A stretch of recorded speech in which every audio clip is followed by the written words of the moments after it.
2 മുട്ട എടുത്തിട്ടുണ്ട്. നന്നായിട്ട് കഴുകുക, വെള്ളത്തിലേക്ക് തിളപ്പിക്കാൻ വേണ്ടി വെക്കുക. മുട്ട അവിടുന്ന് ഒരു ഭാഗത്ത് നിന്ന് തിളക്കട്ടെ. അതിന് ഇടയിൽ നമുക്ക് ബാക്കി പ്രിപ്പറേഷൻസ് നോക്കാം. ഒരു 2-3 ഉള്ളി എടുക്കുക, സ്ലൈസ് ചെയ്ത് നന്നായിട്ട് കനം കുറഞ്ഞ് അരിഞ്ഞെടുക്കണം. അതിനുശേഷം 2 തക്കാളി വേണം, തക്കാളിയും അതുപോലെ തന്നെ അരിഞ്ഞെടുക്കുക. ഇനി ആവശ്യമായിട്ടുള്ളത് ഒരു പച്ചമുളകാണ്. ഒരു പച്ചമുളക് നടുകെ കീറിയിട്ട് വെക്കുക. അപ്പോൾ തക്കാളി, ഉള്ളിയും പച്ചമുളകും ഇവിടെ റെഡി ആയിട്ടുണ്ട്. ഇനി നമുക്ക് അടുപ്പിലേക്ക് പോവാം. അടുപ്പിൽ എണ്ണ ചൂടാവുമ്പോൾ നമ്മളവിടെ മുട്ട തിളക്കുന്നുണ്ട് ഒരു സൈഡിൽ. അപ്പോൾ എണ്ണ ചൂടാകുന്ന സമയത്ത് നമുക്ക് ആദ്യം ഉള്ളി വഴറ്റാം.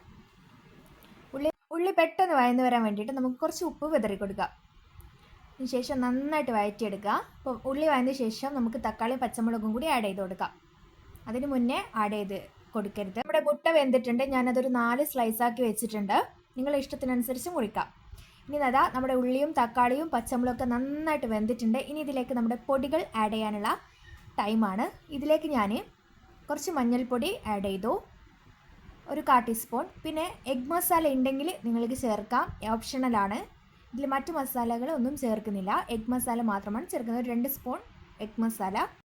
കുരുമുളക് പൊടി ഉണ്ടെങ്കിൽ നിങ്ങൾക്ക് കുറച്ച് കുരുമുളക് പൊടിയും കൂടി ചേർക്കാം. ഞാനിപ്പോൾ കുറച്ച് വെള്ളം ഒഴിച്ച് കൊടുത്തിട്ടുണ്ട്, ആ പൊടികളൊക്കെ ഒന്ന് വേവാൻ വേണ്ടിയിട്ടും പിന്നെ കുറച്ച് ഗ്രേവി കിട്ടാൻ വേണ്ടിയിട്ടാണ്. ഇനി കുറച്ച് 2 തണ്ട് കറിവേപ്പിലയും കൂടി ആഡ് ചെയ്ത് കൊടുക്കാം. ഇനി നിങ്ങൾക്ക് ആവശ്യത്തിനനുസരിച്ചിട്ട് ഗ്രേവി ആക്കാവുന്നതാണ്. ഇതിലേക്ക് നമ്മൾ സ്ലൈസ് ചെയ്തിട്ടുള്ള മുട്ട ചേർത്ത് കൊടുക്കുക, നന്നായിട്ട് തിളപ്പിക്കുക. നമ്മുടെ മുട്ടക്കറി റെഡി ആയിട്ടുണ്ട്. ഇനി നിങ്ങൾക്ക് ഇത് റോസ്റ്റ് ആക്കണമെങ്കിൽ ഒന്നും കൂടി ഗ്രേവി വറ്റിച്ചെടുത്താൽ മതി.